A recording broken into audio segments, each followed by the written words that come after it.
Without a healthy mind, being truly happy and at peace is hard. The good news is therapy works. But what is therapy exactly? It's whatever you want it to be. Maybe you're not feeling motivated right now and would like some tools to help. Or maybe you're feeling insecure in relationships or at work, not dealing well with stress. Whatever you need, it's time to stop being ashamed of normal human struggles and start feeling better because you deserve to be happy. And now you don't have to worry about finding an in-person therapist near you to help. BetterHelp is customized online therapy that offers video, phone, and even live chat sessions with your therapist, so you don't have to see anyone on camera if you don't want to. It's much more affordable than in-person therapy, and you can start communicating with your therapist in under 48 hours. Join the millions of people who are seeing what online therapy is really about. It's always a good time to invest in yourself because you are your greatest asset. And a special offer to ImmaLetYouFinish listeners, you can get 10% off your first month of professional therapy at betterhelp.com/ImmaLetYou, ImmaLetYou. That's betterhelp.com/ImmaLetYou, ImmaLetYou. Thanks again to BetterHelp for sponsoring this podcast.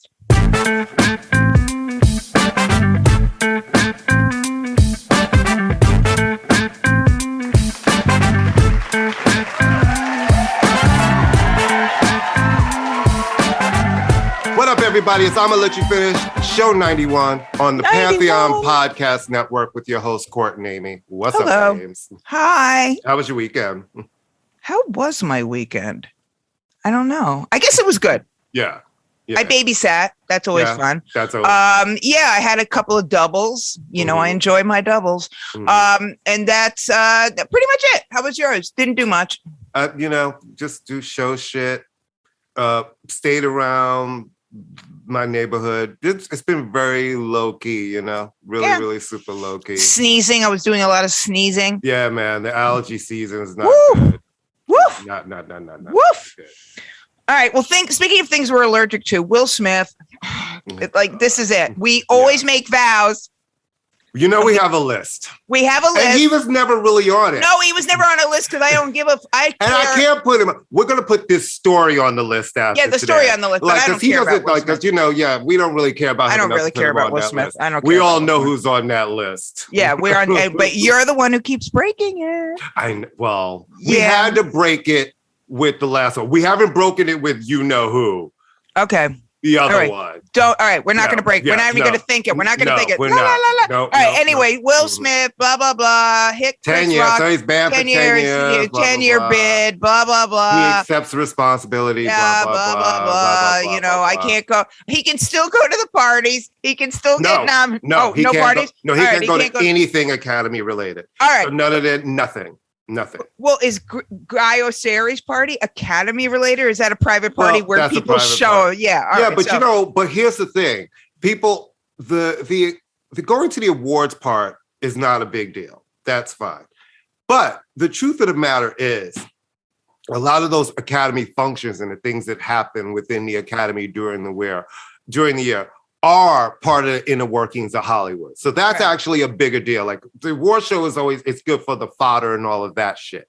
But the things that are done around the Academy throughout the years and at the Academy Museum and the screenings and the things for directors, that is kind of inner workings of Hollywood, a bigger deal. But ultimately, there's always a loophole in some shit, and they'll bring his movie there and he won't be there, right? So he'll send his marginally talented son instead, and nobody will know. But I am a Willow fan, and I have to say I'm enjoying this version of her growing into her musicality. I don't mind it so much. I don't mind it so much. That's a stunning endorsement. Well, because I know what you mean. And it's for young people. Like she's not really I'm enjoying some of her shit, but it's past our prime. It's not for us. Yeah. You know what I'm saying? It's not for us. All right. Well, speaking of past prime, who would have thought in 2022 I'd even have to give a damn about Jewel?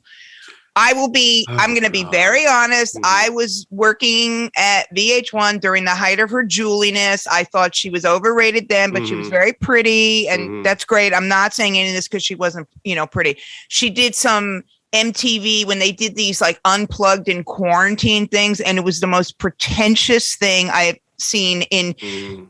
She's just whatever. She's okay, but she's pretty and her voice is different, whatever. So she has now did an interview with Stereo Gum where she is talking about the sexism she experienced in the business. I 100% believe that, though it should be noted that she talked about this in 2008.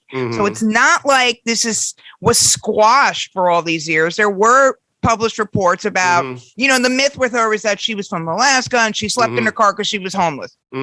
She's saying she slept in her car because she was being harassed. She could have said something back then, but I do not discount that she was being sexually. I mean, she's a woman. She's a pretty woman in the music industry. My issue is that she's bringing up an interview she did with Kurt Loder, who at the time was the Dan Rather of MTV News, right? I mean, he was the guy. He was the guy like you went to for your when you like, listen.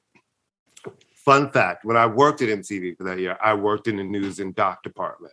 And we had a real newsroom. It was run like a news department, for real. There was a 8 a.m. news meeting that you had to be there in person every morning, breaking stories. And, you think about that period in time of who came out of MTV News, a lot of people, and Kurt Loder was like, the big poobah. He got the really big interviews and he would do those hour-long sit down. And he was the one who came in with the most journalistic gravitas. Right. I mean, he was older than people there. Michael Shore ran the newsroom. That was a great hire they did. Anyway, so he did an interview with Jewel and he was somewhat snarky to her and corrected her use of, because she'd written a book of poetry, which I'm sure was keeping Walt Whitman up at night. I'm sure it was brilliant poetry. But, he was a little snarky to her. Okay. And he has apologized.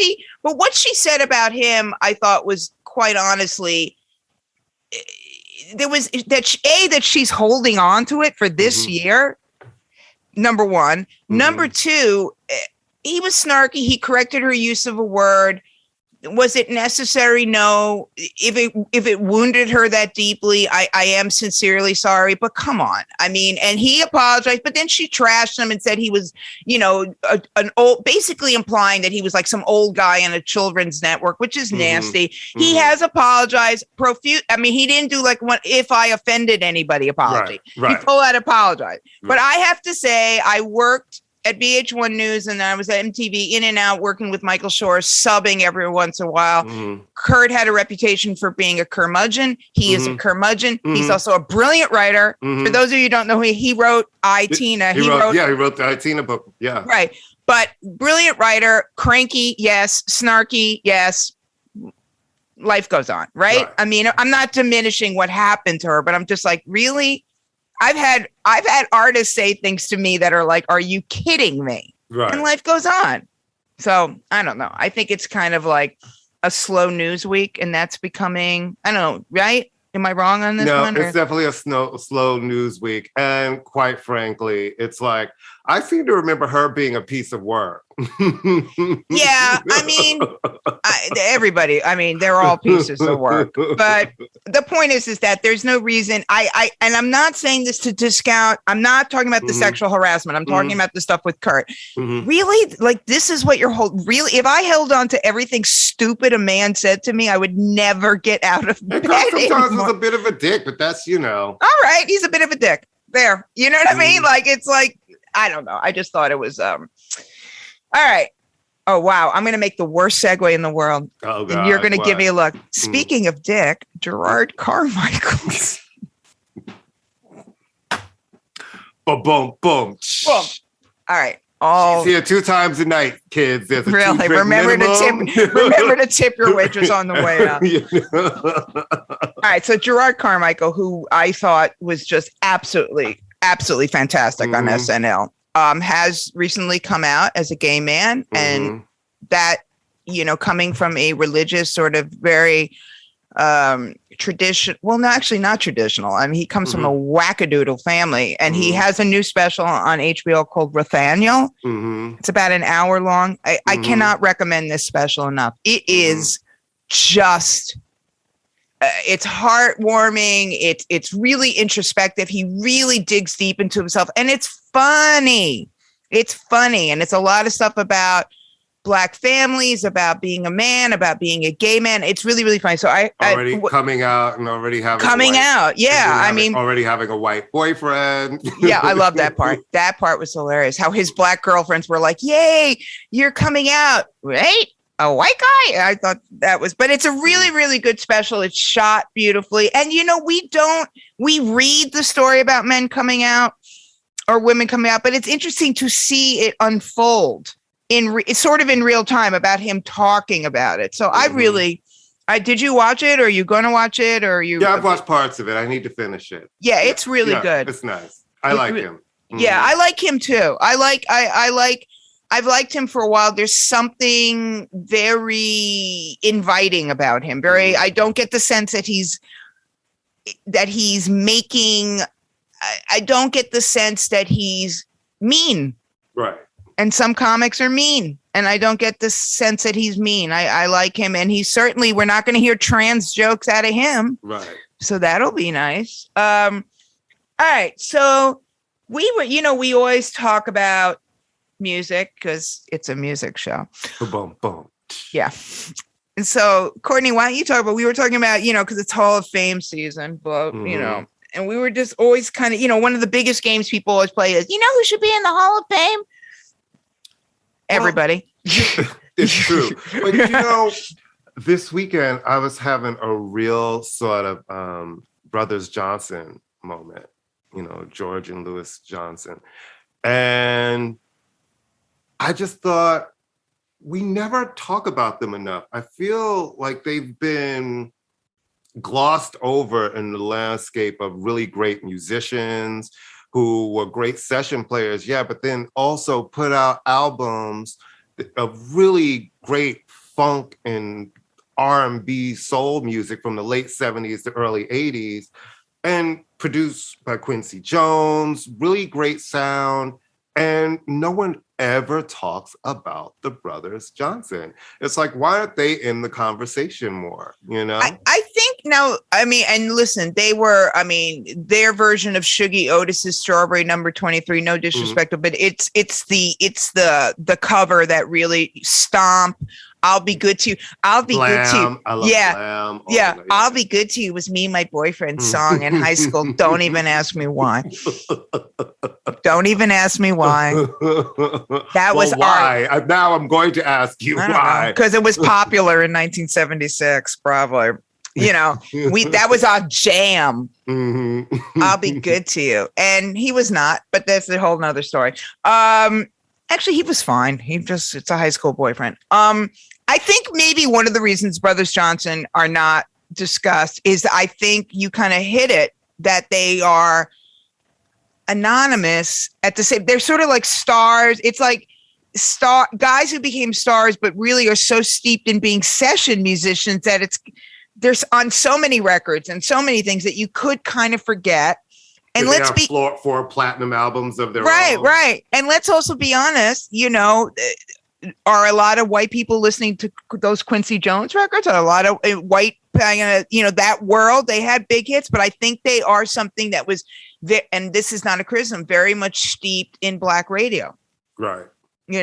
And we still have a segregated radio but system. Even with Black people, I don't think Black people talk about Brothers Johnson enough or play. Are they both alive, or did they? No, George is alive. Louis died. Okay. And Louis died in 20. When did Louis die? Not that long ago, but no, it wasn't that long ago. In 2015. Okay, so yeah, I just think that there hasn't been the revival. They haven't gone back. There hasn't been anything to read. But I agree with you. I thought that they were great, and they had, the Hall of Fame is very funk deficient. I will say that there are a lot of funk bands. And I think a lot of people, they love funk, obviously, but I think I'm not talking about Hall of Fame voters. I'm talking about just people in general sort of don't know what to do with funk. Like they know Parliament Funkadelic, obviously. Right. But that's also because they kind of went off into a jammy kind of, like they had those extended songs and the imagery. I mean, I think that funk is one of those things that people, you know what I mean? Like, where do I put it? Who are the stars? We like star. Rick James, I guess, would be the solo star of funk. Right. I mean, what you think that, or? Well, yeah, definitely, because he gave you he front man style, the hair, right, the songs, the timing, and then Rick had a moment where he was producing a lot of people. I don't know. I just think that they get lost in the conversation. Like, I don't know if most people even know, like, Tevin Campbell's "Tomorrow" is that it is a Brothers Johnson song. It was their instrumental. There was a B-side, and then it was re-recorded for Quincy's album with vocals on top, and that became Tevin. Tevin's "Tomorrow Will Be Better." Yeah, but you're talking about a song that I will guarantee you a lot. You know what I mean? Tevin Campbell, like most people, and this is not actually, they do know Tevin because Tevin is still very active, and he performs. He just performed it somewhere recently. Like, these young kids love Tevin Campbell. Oh, good. For some reason, his music, for whatever reason, has transferred down generation to generation to generation. That it's a very interesting thing with him, that you would almost think of all people why him, but it has absolutely, well, that's good. Especially Can We Talk? Yeah, well, Can We Talk is just that's perfect. Just one of those ones that has transferred. So I think they've dug in and realized some of the other songs in his catalog. Oh, good. And the fact that he stays doing shows and being around, and Well, the group that I've always been perplexed doesn't have a higher profile, and they had big pop hits, are the Gap Band. I mean, the Gap Band, to me, if I had to have, I am Isley Brothers Gap Band. Those are like my thing. And the Gap Band, first off, I did not know this until I did a liner notes for them a million years ago. They started off as Leon Russell's band. They were his band. They're from Tulsa, Oklahoma. And the Gap stands for Greenwood Art, the 3 streets that were in the area of Tulsa that was bombed during the Black Tulsa riots in the 20s. God. Okay. So the Gap Band, great hits, Charlie Wilson, come on, sexy, great voice, great musicianship. Charlie has certainly gone on, done a really kind of brilliant way of reinventing himself and making himself like Ronald Isley, sort of like the OG of great singing. And he still sounds good. He still sound good. Yeah. And he looks good. But I saw the Gap Band. But there's a recognition that you're like, these guys have real hits and a real moment in time. Hits. And those songs still last. You put them on, they still sound great. You Dropped a Bomb on Me does not sound aged at all. Well, we've talked about this. I think I said this on a previous show. I like innovation. I have no problem with people using computers to make music and being innovative. I think creativity comes from everywhere. But there is nothing that sounds like live musicians playing instruments in their top form. There's just that sound is just something. Well, there's a warmth to it that as much as, because look, you and me are dancing queens. We love dance music. Outside of like Dr. Buzzard or Chic, most dance music, the popular stuff is made by machines, and that's fine. But there's just a warmth to a band that you can't deny. You cannot recreate it. Right. Yeah. And especially I think with something like funk, which is such R&B and funk, which is such below the waist music. It's below the waist music. It's feeling. It's tribal almost. You Dropped the Bomb on Me. All their songs and these are early in the morning. These are all, songs heavily sampled, obviously, because the rappers were growing up with these songs. Their parents played them. But Gap Band is like, which makes me feel old now, because you see the new rappers, they're sampling all the shit from our era, the 80s and the 90s.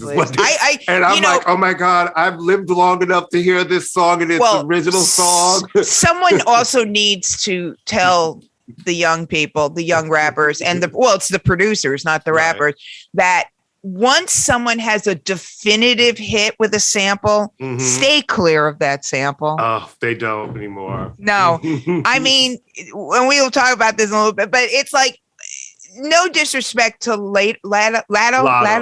No disrespect to the girl, but oh my God, you can't listen to Genius of Love obviously thinking of the original song. And so the sample overpowers her song, but also Mariah Carey, Busta Rhymes remix. I'm sorry, not Busta Rhymes, Old Dirty Bastard. Mm-hmm.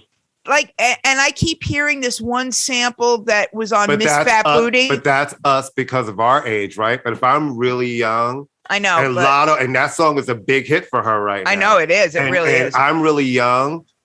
The Mariah song is old. My mom might have liked that. Maybe I wasn't born when that came out, or maybe I was one. So I don't have that reverence. That's true. And they don't have the reverence really for Genius of Love. See, we came from Tom Club. That's our world. Genius of Love. So we were gagged when Mariah did it brilliantly with Fantasy. It was like work. Yeah, that was like that's one of the great. That's one of the great remixes. It really is. It was great, and you're like, boom. So now when we start hearing it again and again, it's watered down many different times. But if I'm 19, Lotto's hot, and this song is hot, and the beat is hot, and even when they're talking about it, they're talking about Fantasy because that's what she sampled. They don't even discuss Genius of Love by Tom Club. So it's very interesting. Yeah, we know but we're very happy for Chris and Tina that they're getting because they are the nicest people. The check. Nice, so, cut the check. Yeah, it's just funny because sometimes I'll sit there and go, and it's not like there weren't a lot of the James Brown samples. I mean, Funky Drummer was used in a lot of songs, and there's a lot of songs. Oprah Hazard was used in a lot of songs,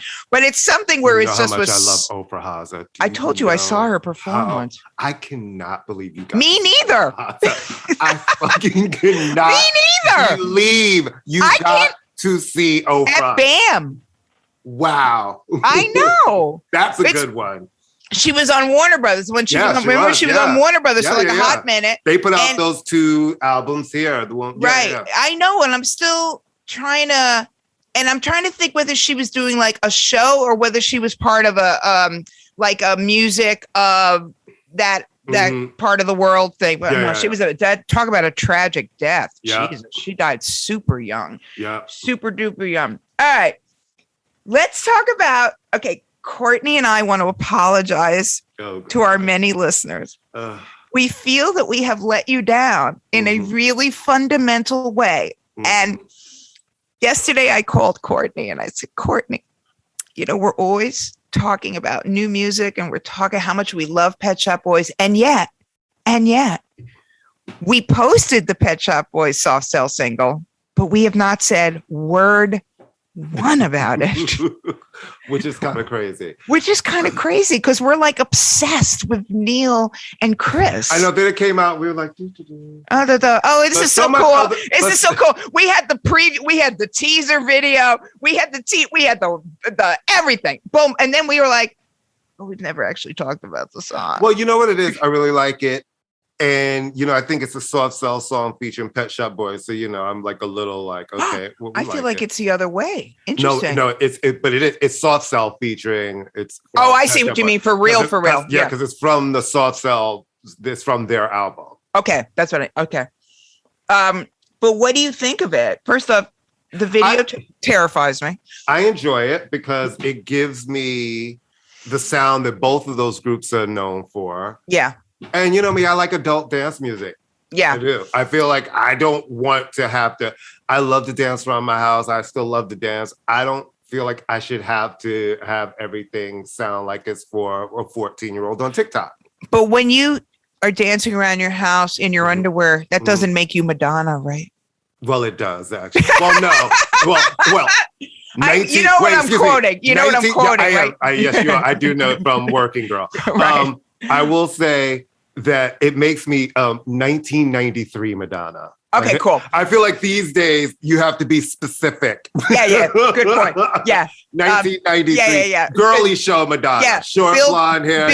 Bill Clinton Madonna. that era. Yeah. 1993 but Madonna. I like the song a lot. I think it's gay-tastic, which is my highest compliment. It is definitely like Pet Shop. There is a Pet Shop Boys sort of groove to it. It's kind of standard, and that's not a disrespect at all because they do what they do better than anyone does what they do. And that's it. It always blows my mind. We talk about this all the time when people talk about Pet Shop Boys as if they're a relic of the past. I'm like, nope. You don't understand. This is a group that has a 30, almost a 40-year catalog. And if you go through it, if you go through it, not a bad album, right? And they have really worked with every major and cutting edge dance producer and like remixer along the way. They've always, to me, they are the best dance act in the world. They're the most consistent. Consistent through the 80s. They're still making great music. They're making great records. I mean, that last record was great. Okay, public service announcement, ladies and gentlemen. This is Courtney and Amy's second desperate attempt to get Pet Shop Boys tickets when they go on tour, and we're gonna keep mentioning them until somebody. No, but I like the single a lot too. I was always more of a Pet Shop Boys fan than a Soft Cell fan, but I think it's really good I think it's a perfect marriage of the two, and it's very iconic of that moment, right? I mean, it really sums up British kind of synth pop of that moment. Absolutely. Yeah, I think it's really good. All right, talking of British people. All right, so I don't know about you, but I have almost like an allergic reaction to like trendy, like people are always talking about it. I always get Wet Leg. Oh my God. I'm so happy you like them. It's such a good one. First of all, I'm so happy because I was worried. I was worried. I sent the video to Bill Coleman and I'm like, this is right up your alley. But I knew that he would already. He was like, I love the album, just came out. I've been playing this single since last summer in my sets and stuff.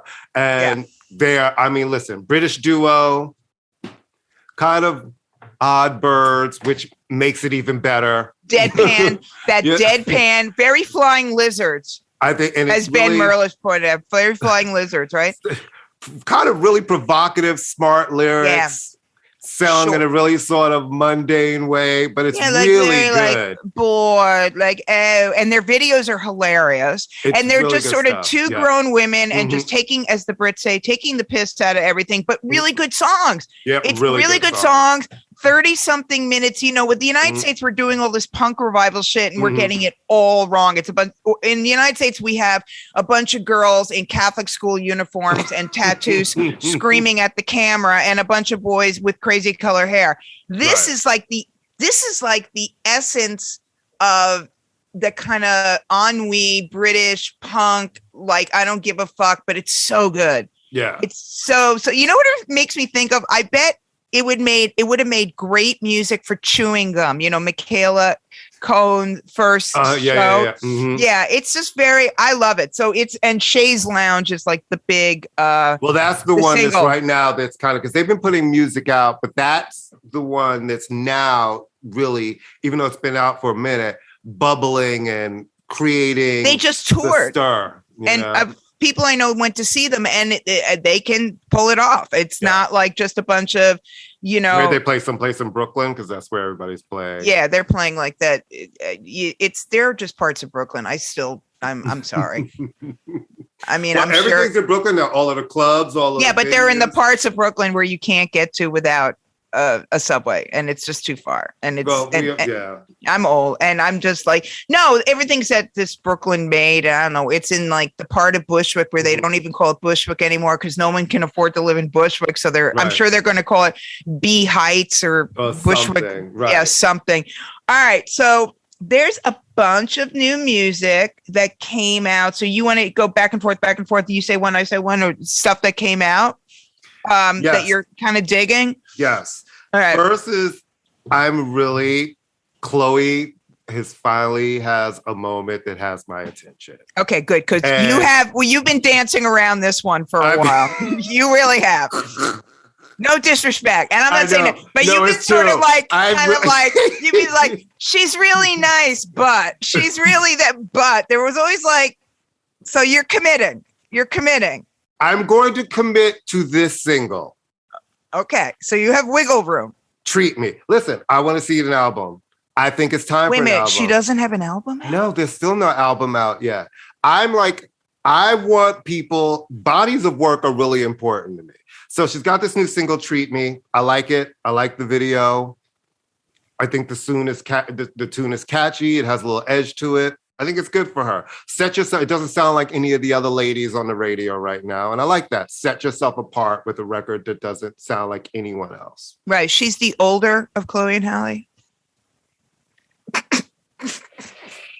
So So the next one is Tim's. Tim's. No, I'm gonna go. Oh, you want me to go? You want to go? Don't ask me too much. I'm sorry. You know me. I will know a bunch of random shit. But you won't know the thing that you need to know. I understand. No, I'm the same way. I know random shit about things that really interest me. Like, this is one song. You know what I mean? And I'm I like this song. No, that's fair. That's fair. So you know what I mean? It's like, I have to like more to really get interested. I don't need her CV. And she's one of we were going to talk about. She's somebody, like you said, it's like attention span is short, guys. Attention span, drop the goddamn album before we even forget who you are. Or are y'all all trying to drop at the same time? Is it trying Which is a really dumb idea. You all cannot come at the same time. No, Normani. Oh my God. Bless her. Normani, if you're listening. Normani. Hello. Hello, Normani. Earth to Normani. You were the hot new thing pre-pandemic. And time is not kind to women in the pop music world at all. And there's going to come a point, no matter how talented you are, and you're super talented, there's going to come a point in a year where people go, oh, she's too old for this shit. Where's the new? Because here's the thing. The girls like Bree Runway. Oh, great. Bree Runway is, been working her show, and now she's bubbling, and she's ready to come.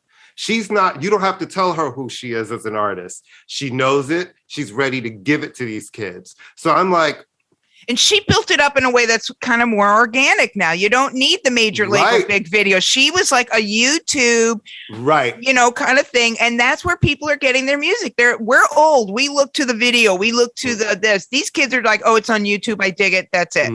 Yeah, I like Bree Runway too. So someone, I have said this before. I don't know.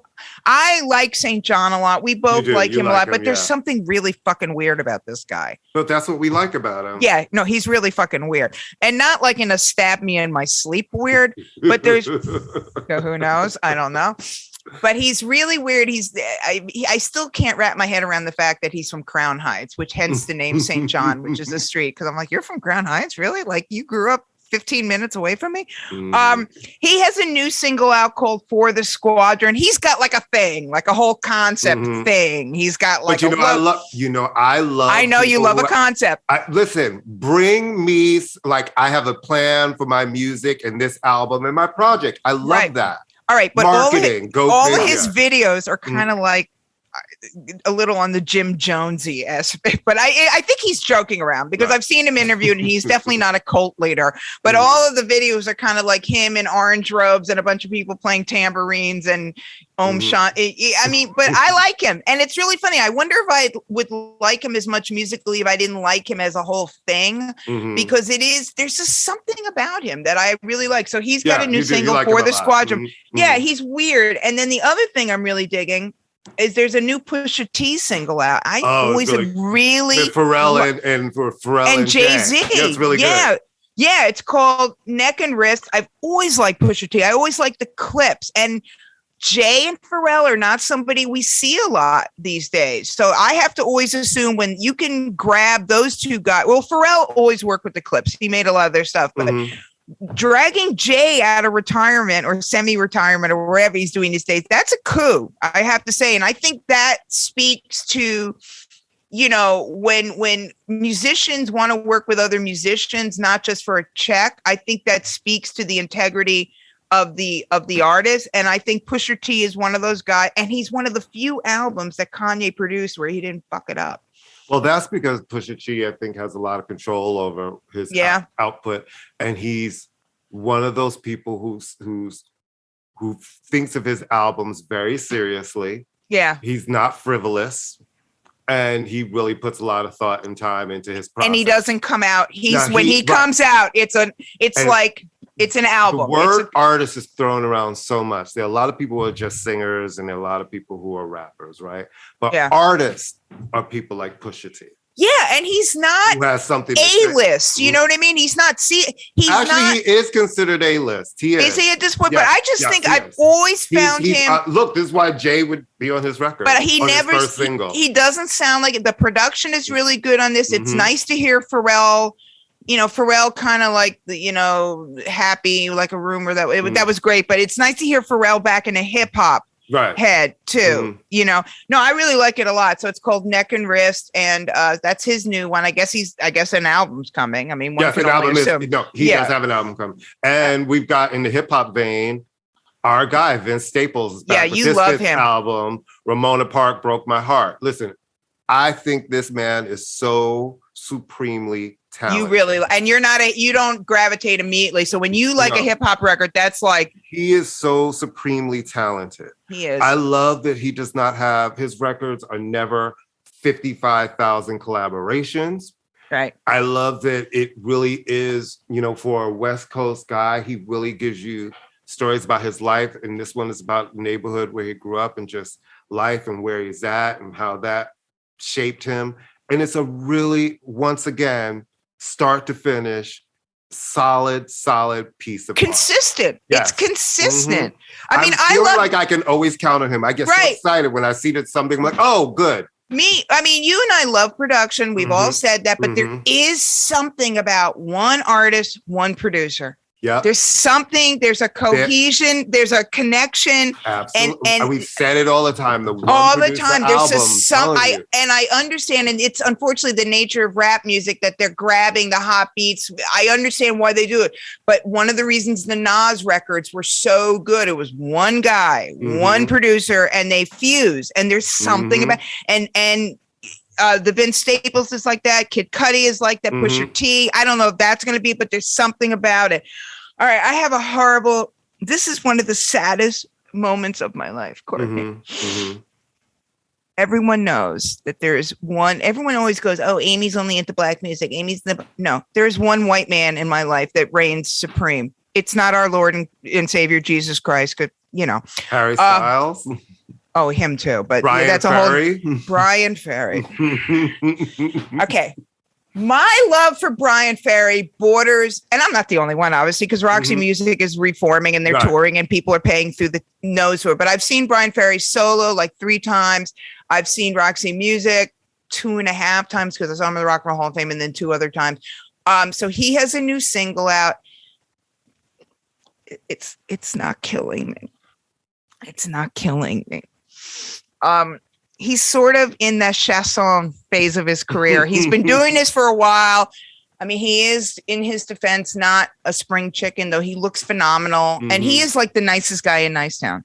He really is. I've interviewed him, but I told you this, right? The last time we at the sing talk phase. Is that? Well, he's been at the sing talk phase for a while, and I thought, basically, there's like 2 phases of Brian Ferry's vocals. There's the early Roxy Music, the early solo stuff where he did all those great covers, and he was full out, and then at Avalon is where it turns into the kind of CD 101 kind of atmospheric vocals, and those are great, but. He's not that guy anymore. But did I tell you the story? I interviewed him. I mean, I really do. Like, it's a psychotic look. I know. No, and he's super nice. But before I went to the interview, I literally changed my outfit 3 times and took out 4 pair of earrings and took pictures of them and sent them to people to see what I should wear, because on the off chance that Brian Ferry was going to drop his supermodel girlfriend and want to be with me. But it's not killing me. It's called Love Letters, but he can do no wrong. I'm not crazy about this, but I love him. I love him. He's I don't want to say the name of the person that he is the equivalent to you, because we have a vow, but he's that person. All right. You wanted to talk about, you had somebody you were wanting to really talk about. I like, Tim's is out with Free Mind. It's her latest single on RCA. And she was the female vocalist on WizKid's big worldwide hit Essence. She's really good. Yeah, she's really, really good. So she has a new single called Free Mind. And I'm enjoying that. I like her voice, and it's good, mellow, fun record. And Sid, right? You wanted to talk about Sid? Oh, yeah. So much came out this week. A lot did. It's so crazy. And then we have the Sid record. I love her. The thing that's interesting about Sid, like, I didn't even know that a record was coming. There's so much that keeps coming from every direction that it's just kind of like, oh, I get this thing in my box, Broken Hearts Club. I'm like, what's this? And I'm like, oh, it's a new Sid album. And it's really, really, once again, she's really good. Great voice. Love the duet she has with Lucky Day. I love the groove. She's just groovy to me. There's I something saw- about her energy that just her energy. feel real Her wavy. whole thing is very, and again, an out gay woman, which an R&B, alt or not R&B is still hard. The internet. She's part of the internet. I saw them opening up a gazillion years ago for somebody, but they're great. And she's, the vibe on her is really great. She can sing. She's an interesting, she doesn't overplay her hand in a lot of ways. And these artists who come, we're talking about where's the record, but there's also the artists who time it right. And I think this is the perfect time. I love that. Yeah. Bodies of work are really important. Right. You have something to say, put it in your art. You don't have to scream at it. The art will say it so much better and longer than you ever could. Well, unless you're 17 and then you're, that's the thing. We're older. We're used to that. And then cut to somebody younger who just wants. Yeah, but she's a younger person. She's putting it in her art. No, I'm talking about the audience. I'm talking about the audience. Well, I'm talking about some of these artists, right? Who are like, Lizzo's dropping a song on Thursday. It's about time. And it's supposed to be a big old disco-tastic number. And I'm hoping for her that she comes with a big record because I'm like, you need one. Oh, yeah. Rumors coming out and not really being a moment for you. You need to come with it. Yeah. You need to come with it. Absolutely. She has set the bar super high. And I'd also like to see her. It'd be interesting to see if she this is the reverse. I mean, she is Black music, but she also scored so huge on the pop charts. I can't tell you how many fucking Pilates classes I went to. A whole bunch of white girls like, oh, she's so self-confident. I'd like her to kind of go. I'm tired. It's like, we got it. I don't want to hear about you're so brave because you are wearing a leotard and because you love yourself. Yeah. It's like, she's supposed to hate herself. I was really. That. I'm like, well, would you like her to walk around and feel horrible? Like, what do you want? Yeah, exactly. It's like, yay, you're great. It's like, oh, look, I'm not dyeing my hair anymore. Love me. Maybe. All right. You want to say something? You want to anything else? Anything else? Anything? I want to say this weekend, for some reason, I have gone back on a complete obsession with Eartha Kitt's 1980. This is so gay. It just is. Wait a minute. Wait a minute. Hold on. I didn't know I was doing a show with a gay man. I know. I'm calling the state of Florida. Don't say gay, Courtney. Picture this. Oh my gosh. I can't say gay.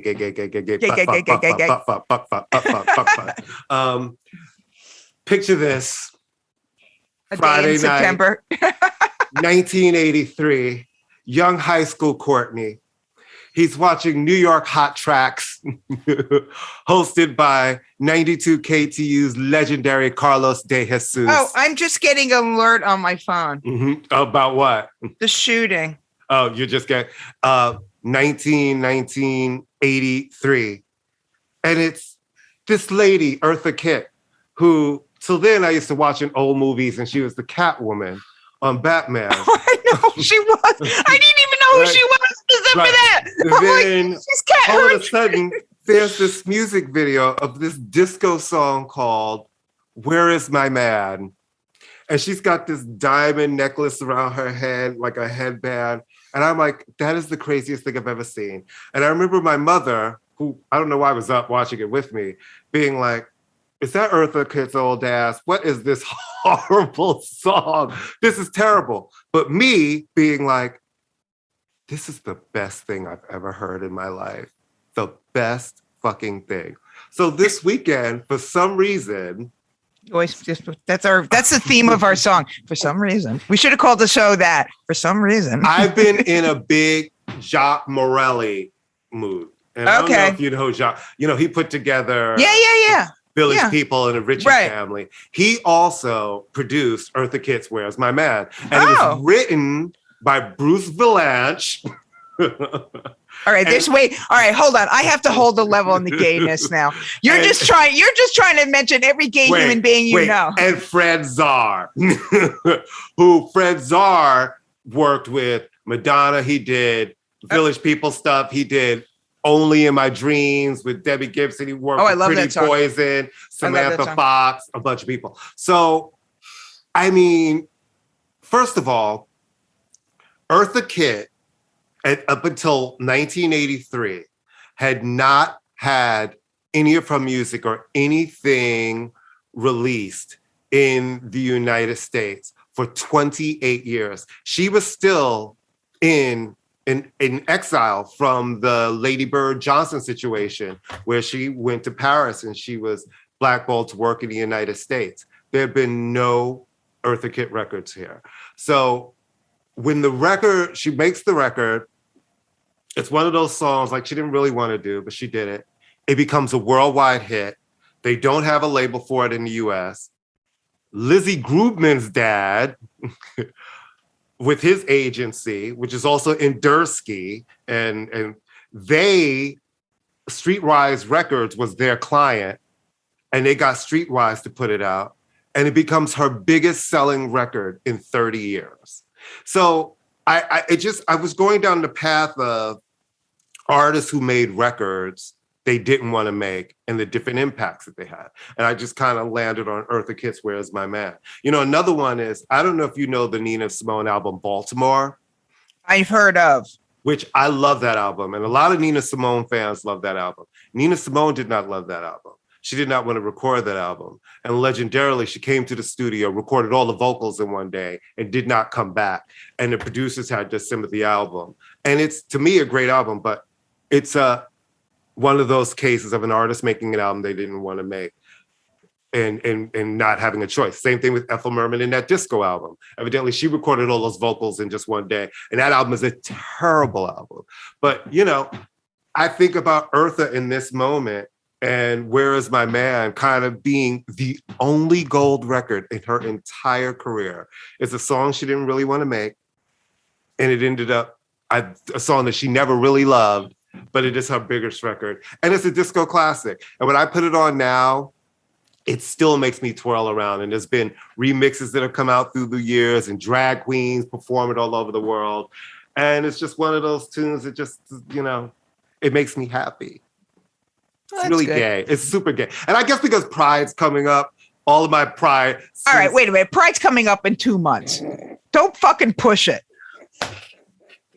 No, the Pride season. Disrespect Pride. No. But come on. No. The Pride season has started. We just Miami Beach Pride just was last week. The Prides are starting to happen across the country. Like the big one is New York in June, but we're already talking about Pride around here, you know?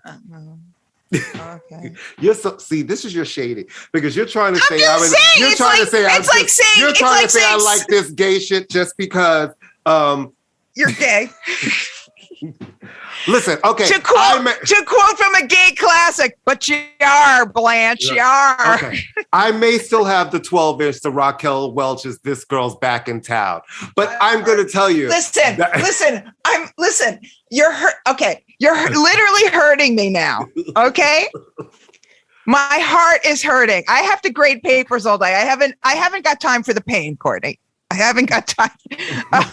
Stop! All right, wrap this show up before I jump through the camera and smack some heterosexual. All of the people who listen to us in Florida, gay. Did you just read that one of Walt Disney's heirs came out as trans? Yes, and transitioned 3 years ago. Charlie is now speaking out against the bill.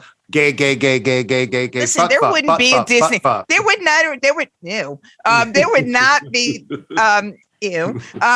would not be Disney World except for gay men.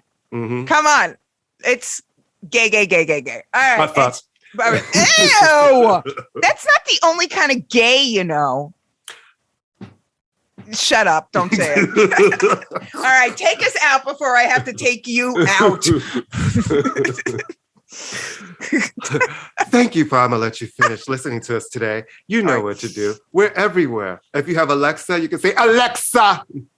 Just like that, though. You have to say it like that. Play I Don't Want to Let You Finish podcast, and we will come you have right to say it like that because she won't respond unless you say it like you're Joan Collins on Dynasty. We're on the Pantheon Podcast Network where they're over. I mean, listen, guys, they keep adding amazing shows. I know. It's very curated what comes on podcasts. Super cool stuff. Cool stuff. You know, some of these shows, man, whatever type of music you like, it is absolutely there. A lot of scripted stuff, really informational stuff, shows giving you focus on stories from the people who are backstage and worked on tour, just everything, every angle of music. Our show is people who were on their backs. Yeah, honey. All right, never mind. I'm sorry. I fucked up your flow. Sorry. We are the Star magazine of Pantheon. You know what? It's the trash that you read at the checkout counter. You don't need it, but you want it. You want it, Blanche. You want it. You want it. So catch us there every Thursday. Catch us everywhere you listen to your podcast every Thursday. And remember, tell a friend, rate us. Please. Leave a star, pass it on, post us to your social media. And you can follow us on our Facebook page because you're all in our age category at ImmaLetYouFinish all one word. It's true. It is true. At Instagram at ImmaLetYouFinish NY. At TikTok at ImmaLetYouFinish Podcast. At Twitter at Finish Imma. We still fucking hate that word. And yeah. You know how we be. We're happy everywhere. Easter, everybody. Happy Passover. Happy Easter. Happy Passover. Hope you see your family. Stay safe. Ramadan Mubarak, everybody. I have a couple of friends who are, recovering right now from COVID. I hope you guys, a speedy recovery. Guys, let's all stay safe out there. We've had some tragedy in New York this morning, so we hope everybody's safe. Just please stay safe. Watch your backs, and we'll see you next week. Bye.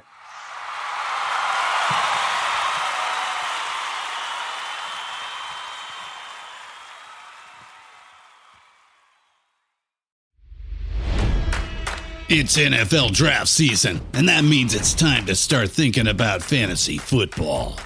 FantasyPoints.com features industry-leading experts and prognosticators using proprietary hand-charted data to help you score more fantasy points. FantasyPoints.com is the place to go for whatever kind of fantasy football you play. Whether you play fantasy football, daily fantasy sports, or do a little bit of everything, Fantasy Points has the meticulously researched content to guide you to victory. And why wait for the fall? Fantasy Points also covers the new spring football league, the UFL. Join the guru, John Hansen, Scott Barrett, Joe Dolan, and other massive names in the fantasy football universe with an exclusive offer. Use code Pantheon for 15% off any Fantasy Points package, including the all-in package, with access to every article, tool, and data nugget that Fantasy Points has to offer. That's FantasyPoints.com and code Pantheon for 15% off at Fantasy Points. FantasyPoints.com, code Pantheon. Score more fantasy points.